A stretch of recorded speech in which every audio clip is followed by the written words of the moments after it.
एक बच्चे को आम का पेड़ बहुत पसंद था।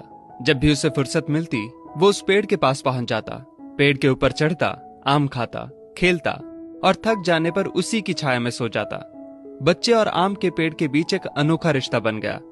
बच्चा जैसे जैसे बड़ा होता गया वैसे वैसे उसने पेड़ के पास आना कम कर दिया। कुछ समय बाद तो आना बिल्कुल ही बंद हो गया। आम का पेड़ उस बालक को याद करके अकेला रोता। एक दिन अचानक पेड़ ने उस बच्चे को अपनी तरफ आते देखा और पास आने पर कहा, तू कहाँ चला गया था? मैं रोज तुम्हें याद किया करता था। चलो आज फिर से दोनों खेलते हैं। बच्चे ने आम के पेड़ से कहा, अब मेरी खेलने की उम्र नहीं है, मुझे पढ़ना है, लेकिन मेरे पास फीस भरने के पैसे नहीं हैं।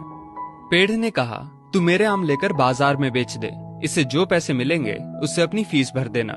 बच्चे ने आम के पेड़ से सारे आम तोड़ लिए और उन सब आमों को लेकर वहां से चला गया। उसके बाद वो फिर कभी दिखाई नहीं दिया। आम का पेड़ हर पल उसकी राह देखता रहता। एक दिन वो फिर आया और कहने लगा, अब मुझे नौकरी मिल गई है, मेरी शादी हो चुकी है, मुझे मेरा अपना घर बनाना है, लेकिन इसके लिए मेरे पास अब पैसे नहीं हैं। आम के पेड़ ने कहा, तू मेरी सभी डालियों को काट कर ले जा, उससे अपना घर बना ले। उस जवान लड़के ने पेड़ की सभी डालियां काट ली और लेकर चला गया। आम के पेड़ के पास अब कुछ नहीं था, वो बिल्कुल बंजर हो गया था, कोई उसे देखता भी नहीं था। पेड़ ने भी अब उम्मीद छोड़ दी थी कि वो लड़का उसके पास फिर आएगा। फिर एक दिन अचानक वहां एक बूढ़ा आदमी आया। उसने आम के पेड़ से कहा, शायद आपने मुझे पहचाना नहीं, मैं वही बालक हूं जो बार बार आपके पास आता था और आप हमेशा अपने टुकड़े काट कर मेरी मदद करते थे। आम के पेड़ ने दुख के साथ कहा, पर बेटा मेरे पास अब ऐसा कुछ भी नहीं जो मैं तुम्हें दे सकूं। वृद्ध ने आंखों में आंसू लिए कहा, आज मैं आपसे कुछ लेने नहीं आया हूं, बल्कि मुझे आपके साथ जी भर के खेलना है, आपकी गोद में सिर रखकर सो जाना है। इतना कहकर वो आम के पेड़ से लिपट गया और आम के पेड़ की सूखी हुई डाली फिर से अंकुरित हो उठी।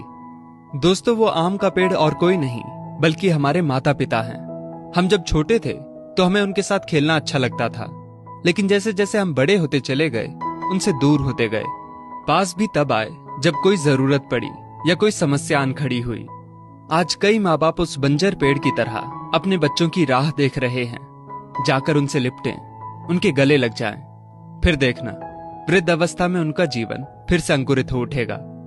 किसी कवि ने क्या खूब कहा है, बड़े बुजुर्गों की उंगलियों में कोई ताकत तो ना थी, मगर जब मेरा सिर झुका तो सिर पर रखे कांपते हाथों ने जमाने भर की दौलत दे दी। दोस्तों, इस वीडियो